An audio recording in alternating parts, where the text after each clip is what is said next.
নমস্কার, আমি সঞ্জয় মুখোপাধ্যায়। বিপুল জনাদেশ পেয়ে বাংলার ক্ষমতায় এসেছে বিজেপি। একই সঙ্গে তিনটে প্রশ্ন উঠেছে। এক, বাংলার মানুষ কি তার হিন্দুত্ববাদী রাজনীতিকে সমর্থন করলো, অর্থাৎ হিন্দুত্ববাদী হয়ে গেল? দুই, জনাদেশের ফলাফলে দেখা যাচ্ছে মুসলিমরা আগে 2021-এও যেমন 2026-ও তেমন 7 থেকে 8% বরং একটু বেড়েছে, সমর্থন জানিয়েছে বিজেপিকে। তাহলে মুসলিমরা কি বিজেপির মধ্যেই সাহারা পাচ্ছে? আর 3 নম্বর, বাম মতাদর্শ বাঙালি কি ত্যাগ করলো? ধর্মনিরপেক্ষ আদর্শ বাঙালি কি ত্যাগ করলো? দুটো একসঙ্গে আমি ভাবছি, এটা 3 নম্বরেই। বাম এবং ধর্মনিরপেক্ষ মতাদর্শ কি তাহলে বাংলায় বিপন্ন? এই তিনটি প্রশ্ন নিয়ে আজকে আমাদের আলোচনা। দেখুন, বাঙালি কাউকেই ত্যাগ করেছে বলে আমার মনে হয়নি, বা কাউকে গ্রহণ করেছে বলে মনে হয়নি। বাঙালি এখন একটা ট্র্যানজিশনে আছে।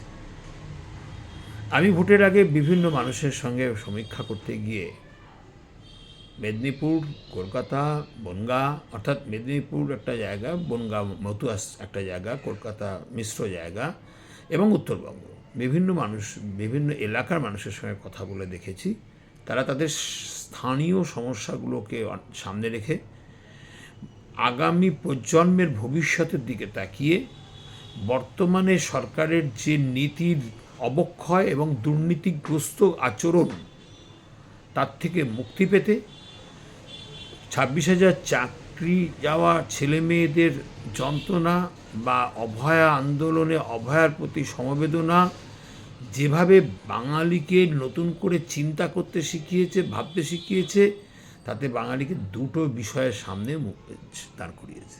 এক, এবার আমি কার হাত ধরবো। দুই, সেটা যেন পুরনো পরিবর্তন যাদেরকে চেয়েছিলাম বাম, তারা না হয়। আর এই সরকার যারা পরিবর্তনের সেই দাবি নিয়ে এসে আমাদেরকে আরও গাড্ডায় ফেলেছে বলে তারা মনে করছে, সাধারণ মানুষ মনে করছে, তার থেকে একটা নতুন কিছু দরকার। এই নতুন কিছু পাওয়ার জন্যই কিন্তু বাঙালি বিজেপিকে গ্রহণ করেছে। এই গ্রহণ করার মধ্যে তারা এখনও মতাদর্শগতভাবে বিজেপিকে গ্রহণ করেছে বলে আমার মনে হয়নি। এবং বিজেপির কর্মকর্তা যারা, তারাও এতটা যে ভোট পাবেন কেউ ভাবতেও পারেননি।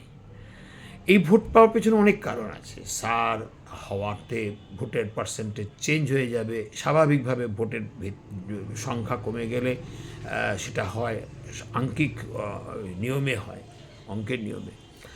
আর ভোটের পার্সেন্টেজ বাড়লে ফারাকের পার্সেন্টেজও বাড়বে কি উল্টে যাবে, এগুলো সেফোলজিক্যাল প্রশ্ন। আমি ভোটের সেই অঙ্ক দিয়ে আমি এই নির্বাচনী জনাদেশকে বিশ্লেষণ করছি না, কারণ অঙ্কে সবটা তথ্য ধরা পড়বে না বা সত্যকেও খুঁজে পাওয়া যাবে না। আমি জানতে চাইছি মানুষের কাছে কান পেতে তারা কি চেয়েছিল। আমি একজন ভদ্রমহিলার নাম এক্ষেত্রে উল্লেখ করব, আর একজন ভদ্রলোকের কথা বলবো। এই দুটি কথা আজকে বলে আপনাদের সঙ্গে শেয়ার করছি। আমি যখন মেদিনীপুরের দীঘায় ভোটের ঠিক 10-15 দিন আগে আমি দাঁড়িয়ে, তখন আমি দীঘার সি বিচে একজন, তাকে মমতা বন্দ্যোপাধ্যায় সরকার ঘর করে দিয়েছে, খুব ভালো একটা ঘরে বসে তিনি ব্যবসা করছেন। আমি তার কাছ থেকে জিজ্ঞেস করলাম জিনিস কেনার ছলে, যে আপনারা তো খুব ভালো আছেন, এই সমস্ত আগে তো সি বিচে এমনিভাবে বসতে হতো, এখন বেশ ঘরটর পেয়ে গেছেন পাকা।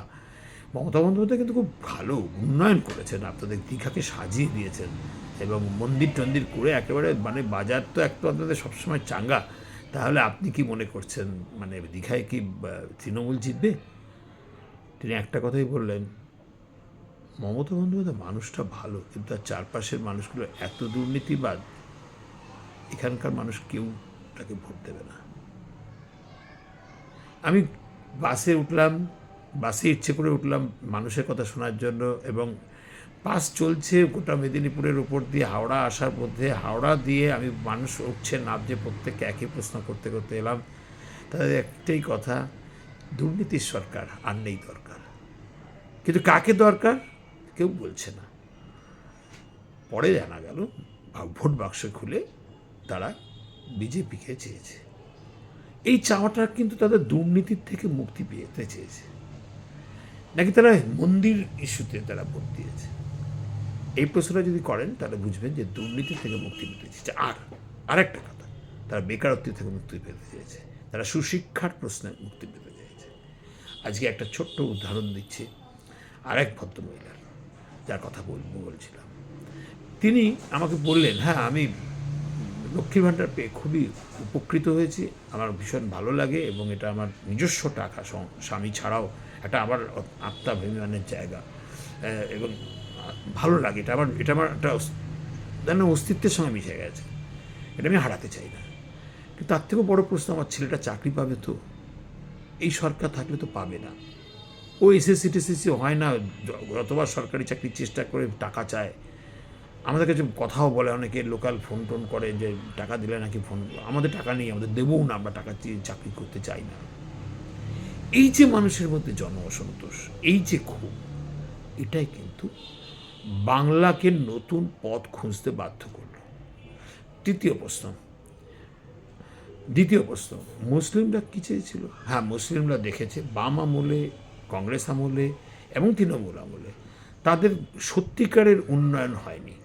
তাদের ছেলেমেয়েদের মধ্যে শিক্ষা এবং চাকরির শতাংশ খুব একটা বাড়ছে না, তাদের পভার্টি কমছে না, তাদের মধ্যে যারা বিকশিত হচ্ছে তারাও কিন্তু তাদের সমাজের জন্য খুব একটা ভালো বার্তা এনে কিছুটা গড়ে তোলবার রাস্তা দেখাতে পারছে না। এবং এখানকার রাজনীতি, বাম গণতান্ত্রিক রাজনীতি বা কংগ্রেসের সেকুলার বা তৃণমূলের রাজনীতি তাদেরকে সত্যিকারের উন্নয়নের পথ দেখাতে পারছে না। তাই তাদেরও দরকার একটা কিছু সত্যিকারের উন্নয়নের পথ পাওয়ার জন্য একটা নিজস্ব একটা প্ল্যাটফর্ম দরকার। এবং নিজস্ব প্ল্যাটফর্ম করতে গিয়ে তারা ভাবলো হুমায়ুন দেখা গেল 1,000 কোটি টাকা নিয়ে বোধহয় বন্দোবস্ত করে বসেছে, একটা অভিযোগ এলো। তাহলে মিমকে অতটা বিশ্বাস করে, তাহলে আইএসএফের কাছে তারা একটু অনেকেই গেল, কিন্তু কিছু মানুষ কিন্তু বিজেপির কাছেও গেল এবং 7-8% ভোট কিন্তু এবারের ভোটেও বিজেপি পেল। তার মানে তাদের একটা ভিতরে হয় একটা দুটো কারণ হতে পারে, যে বিজেপি আমাদের সবসময় বিরোধিতা করে, তাহলে বিজেপিকেই ধরে রাখো। বিজেপিকে ওই বাঙালি যখন একটা কথা বলছিল যে পরিযায়ী শ্রমিককে মারলে যখন মারতে পারে বিজেপি অন্য রাজ্যে, যখন বিজেপি এই রাজ্যে চলে আসবে তখন আর মার খাবে না, মার দেবেও না, অর্থাৎ পরিযায়ীরাও ভালো থাকবে, অন্য রাজ্যেও বিজেপি আমাদের বাঙালি ছেলেমেয়েরাগুলো ভালো থাকবে যদি বিজেপি এই রাজ্যে থাকে। অর্থাৎ এটা কিন্তু একটা বিপন্নতার থেকে একটা মুক্তি পাওয়ার জন্য যে আমার বিপদ সৃষ্টি করছে তাকেই কাছে টেনে নিয়ে আসার একটা ন্যারেটিভ।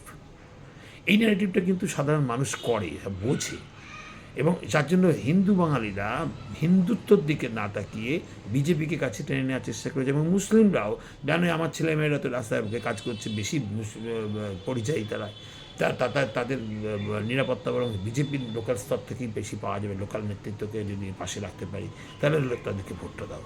তো এই যে একটা বাস্তব চিন্তা, এই চিন্তা কিন্তু খুব সাংঘাতিক একটা নতুন ন্যারেটিভ জন্ম দিয়ে দিল। আর 3 নম্বর, বাম গণতান্ত্রিক বা ধর্মনিরপেক্ষ চিন্তা কি বাংলায় বিপন্ন? এই প্রশ্নটা খুব গভীর।